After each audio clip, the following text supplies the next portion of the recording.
just wanted to say congratulations. You can be proud of what you've done.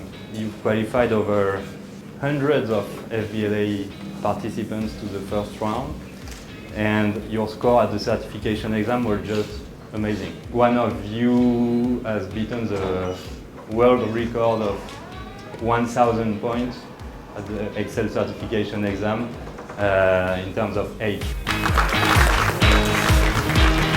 Talbot Taylor.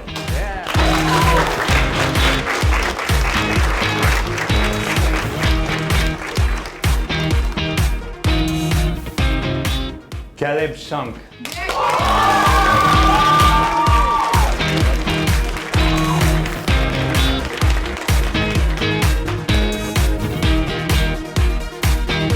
And the winner is Ameya Jadaf.